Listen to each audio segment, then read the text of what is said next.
¿Escuchaste hablar en los últimos tiempos acerca de la vitamina D, de dedo? Es más, ¿no te ha pasado, como me sucedió a mí, que al abrir una página de Google siempre hay un artículo cada día acerca de la vitamina D, sus beneficios, cómo utilizarla, etcétera, etcétera, pero todos los días?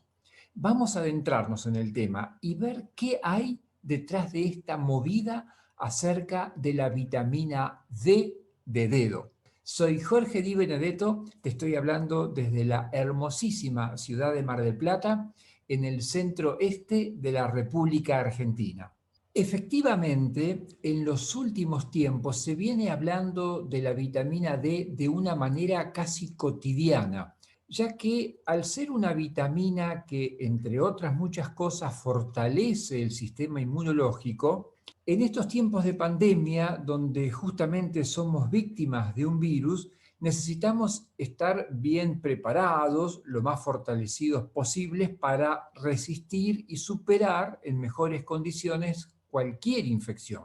Hay muchos estudios que evidencian que quienes no superaron el COVID-19 o más dificultades tuvieron para salir de él, acusaban bajos niveles de vitamina D. Atención, no se habla que la vitamina D previene del contagio del coronavirus, pero sí que además de otras vitaminas y condiciones de salud, tener buenos niveles de vitamina D hace que nuestro sistema inmunológico esté más resistente, más preparado para defenderse de infecciones como la del COVID-19, entre otras muchas enfermedades de las que protege esta vitamina que iremos viendo en los próximos videos.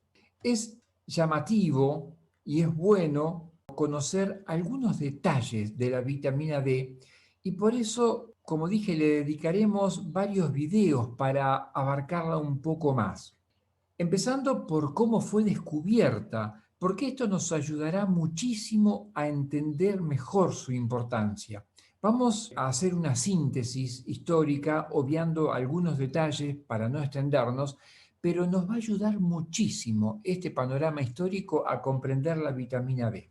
Tenemos que remontarnos a la Revolución Industrial y al norte de Europa en el siglo XVIII. Ya los médicos daban cuenta de una nueva enfermedad que afectaba a los niños y que mostraba un abanico de síntomas y señales físicas, especialmente deformaciones del esqueleto, como las piernas arqueadas, deformación de la pelvis, cabeza alargada, proyecciones prominentes de las costillas, curvatura de la espina dorsal, mal estado de los dientes, piernas débiles, piernas flácidas, etc.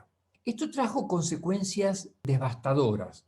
Retrasaba el crecimiento de los chicos, había riesgos graves de infecciones del tracto respiratorio superior, como la gripe y la tuberculosis. Y encima los efectos continuaban en la vida adulta del niño y para siempre. Las mujeres, por ejemplo, con la pelvis deformada, tenían problemas cuando adultas para poder dar a luz y corrían riesgo de morir o de que su bebé naciera con problemas de salud. A esta enfermedad debilitante que acabamos de describir es lo que se conoció como raquitismo, que también fue conocida como la enfermedad inglesa, como vamos a ver. Porque justamente allá, en Inglaterra, se daba de una manera particularmente intensa e incluso ya en el año 1600, más o menos, en Inglaterra, había tenido una difusión muy grande esta enfermedad. Y desde aquellos años se asociaba esa enfermedad a la pobreza y a la falta de higiene. En eso se pensaba. Más tarde, ya en el siglo XIX, se le atribuyeron como causas del raquitismo a una infección, a la falta de actividad, a la malnutrición, a un trastorno hereditario, etc. Había sospechas, en algunos casos casi certezas, de que el sol operaba como un gran curador del raquitismo. Y fíjense qué interesante que ya en el siglo V antes de Cristo, es decir, 400 años antes de la era cristiana, hubo un historiador griego muy famoso llamado Herodoto que hizo una observación muy aguda. Él planteaba que los cráneos de los egipcios eran más fuertes que los de los persas. ¿Por qué? Porque al estar descubiertos, sin esos enormes cascos que llevaban los persas, como vemos acá en la imagen, se exponían a las radiaciones solares. Es decir, Herodoto daba a entender que por la mayor exposición al sol, los egipcios tenían cráneos mucho más fuertes que los de los persas. Y volviendo a la época industrial, que es un poco todo digamos, el centro de este tema de la vitamina D, una situación que se daba era que a medida que la gente se concentraba en Gran Bretaña y en el norte de Europa, se construían ciudades con edificios abarrotados que impedían que la luz del sol llegara a los callejones donde vivían, jugaban los chicos. Y encima daba la contaminación por la producción del carbón, que enrarecía el aire y bloqueaba la luz solar. Los médicos empezaban a tomar nota de esto y algo parecido pasaba en Polonia. Allá un médico, el médico Jerzy Siniaki, observó que los chicos que residían en la ciudad de Varsovia sufrían más raquitismo que los que vivían en el campo y pensó que probablemente la falta de luz solar en esas calles estrechas de Varsovia era la causa de esta enfermedad. Y este médico, Sniadecki, se llevaba a chicos enfermos al campo para que les diera el sol y se mejoraban. Pero como suele suceder, la ciencia del momento lo trató casi de loco porque les resultaba inconcebible que exponer la piel a la sola luz del sol pudiera tener un impacto tan grande benéfico en el esqueleto. Recién unos 60 años después, la Asociación Médica Británica, en 1889, reconoció que el raquitismo era poco común en los campos y en cambio muy frecuente en las grandes ciudades industrializadas, y reconocían que la falta de luz del sol era la causa. Ahora fíjense, en 1890, un médico británico que fue juntando informes de varios países, dice que en ciudades pobres de China, de India, de Japón, donde la gente vivía en la miseria y con escasa alimentación, sin embargo no sufrían raquitismo, como sí lo sufrían en las grandes ciudades industriales de Gran Bretaña. Pero como al médico polaco, y pese a que ya estaba el informe de un año antes de la Sociedad Médica Británica, a este médico lo ningunearon, diríamos, y casi que también lo trataron de loco. No podían entender los médicos de entonces, pese a las evidencias, que este sencillo remedio, como es la luz del sol, podía curar una enfermedad de los huesos. Y hoy no lo vamos a comentar, pero en el próximo video, si no me fallan los cálculos, vamos a ver cómo todavía hoy hay asociaciones médicas que cuestionan esto.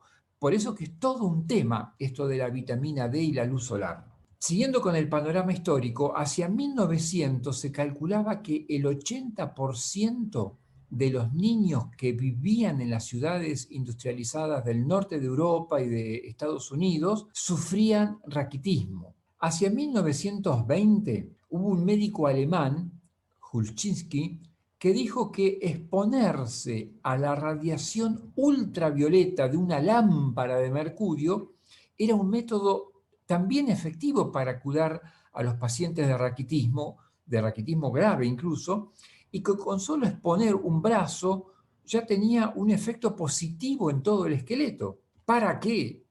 La gente pensó que estaba de la cabeza, que estaba re loco, pero algunos médicos lo tuvieron en cuenta y lo fueron imitando. Acá está el origen de estas lámparas ultravioletas.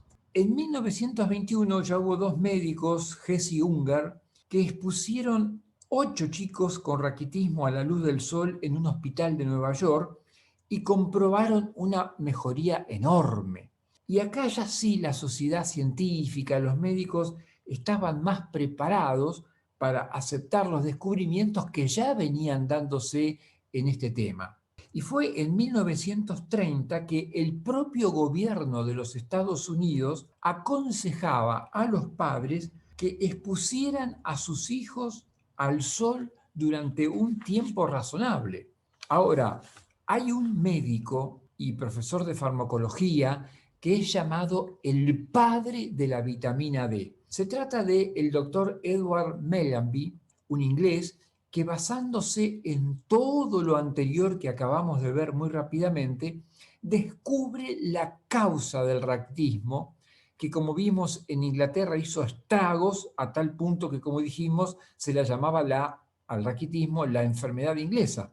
Este médico, que murió hace poco nomás, diríamos en 1955, descubrió que el raquitismo era causado por la falta de vitamina D debido a la carencia de sol, y él dice que esta carencia se puede prevenir, además de la exposición al sol, con alimentos. Y por eso que él experimentó con un alimento que era el aceite de hígado de bacalao. Y comprobó que ese aceite, además de tener vitamina A, tiene otro componente que era el que efectivamente, digamos, revertía la enfermedad del raquitismo, a la que dio en llamar la vitamina D. Es interesante, muy interesante, que en un primer momento se comprobaron efectos beneficiosos del aceite de bacalao y se sabía que este aceite tenía vitamina A. Entonces dijeron, bueno, el raquitismo es un problema de falta de vitamina A. Pero hicieron un experimento, le sacaron al aceite de bacalao la vitamina A y comprobaron que aún sin esa vitamina A, el aceite de bacalao solucionaba en buena medida el problema del raquitismo. Y ahí fue cuando comenzaron a hablar de que el aceite de bacalao tendría otra vitamina aún no conocida, que justamente el doctor Mellanby llamaría vitamina D. Bueno, vamos a ir cerrando con este tema del panorama histórico que, digamos, nos da una idea muy importante de cómo viene esto de la vitamina D. Y yo quiero, para que no quede solamente en un conocimiento histórico, que nos quedemos con dos mensajes bien concretos por hoy. Lo primero es que la vitamina D es realmente importante, importantísima diría yo, y su carencia puede ser muy grave para el organismo. Y vamos a ver más cosas que además del raquitismo pueden suceder por falta de vitamina D. Eso lo veremos en los próximos videos. Y el segundo mensaje, aún más concreto, además de tomar conciencia de que la vitamina D es muy importante y que incluso sería bueno que de vez en cuando nos hagamos en la analítica, digamos, le pidamos al médico a ver cómo está nuestra vitamina D. El segundo mensaje muy concreto es que tenemos que tomar al menos 3 veces por semana entre 10 y 15 minutos de sol, sin protección solar y en los horarios pico, cuando el sol da más fuerte. Pero ojo, tomar sol no quiere decir que tenés que estar en bikini o short como en la playa, acá en Mar del Plata es típico, y horas, sino que con alguna parte de tu cuerpo expuesta, cabeza, brazos, ya es suficiente y en ese tiempo, no mucho más. No es que porque estés 2 horas vas a tener más vitamina D y te va a hacer bien, no, al contrario, te va a hacer mal. Pero estas 3 veces por semana, al menos, o todos los días, 10, 15 minutos expuesto al sol o caminar al sol en los horarios picos, es totalmente aconsejable. Y repito esto, pese a lo que les voy a comentar que está sucediendo aún, que les anticipé un poquito recién, con algunas sociedades médicas que aún son reticentes a esto. Obviamente que siempre hay que decir ante cualquier duda, si estás en tratamiento médico, bueno, será tu médico, tu especialista, el que te guía, y si encontrás contradicciones, como me ha pasado en algún momento de mi vida y de mi familia, que uno me dice una cosa y otro me dice otra, bueno, buscaré una tercera opinión, buscaré o me guiaré, bueno, por la buena información.